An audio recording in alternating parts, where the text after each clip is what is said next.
Too many students across California are missing out on important classroom instruction, with absenteeism a lingering issue as we emerge from the pandemic. According to data collected by the software company Schools, Innovations and Achievement, nearly a third of public school students were chronically absent this year.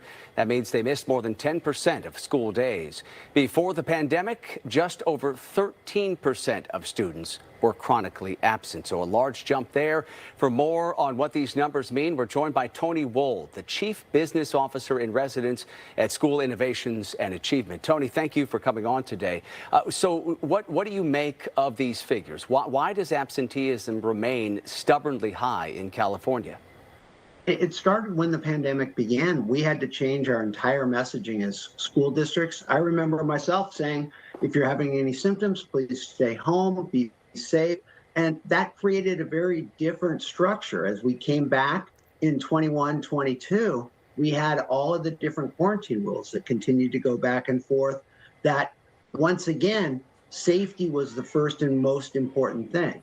And so what's happened is we have students that are in third grade today that never have had a real normal school year. And they've never learned those good habits of why they need to be in class every day.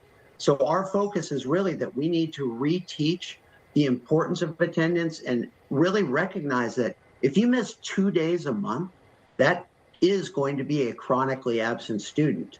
Yeah, what does the research tell us about how chronic absenteeism affects academic performance?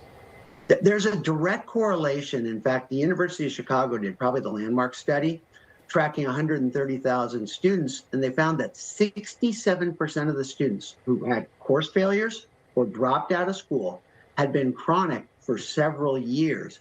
And to become chronic, you're missing more than 10% of the school year.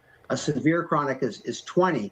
So what we're seeing is that academics immediately get impacted, and that's our focus, is that lost learning time, getting kids back into school, getting remotivated. Because not only do you miss out on what's happening that day, but as you start to fall behind, you end up becoming more and more frustrated as you do come back into the classroom.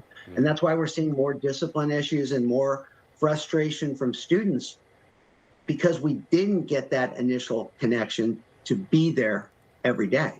As you take a sort of a deeper dive into these numbers, are there certain groups of students who are affected disproportionately, where you're seeing higher rates of absenteeism?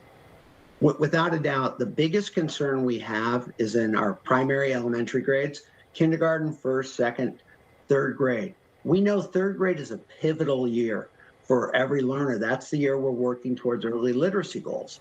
And what we're finding is that 40% of kindergartners are chronically absent. And a lot of it is families choosing to keep the student home when they're not feeling well or for other purposes, and not seeing that focus that once you build that habit, it will stick with you for a lifetime. And so the biggest concern is K-3. The other concern is our high school students.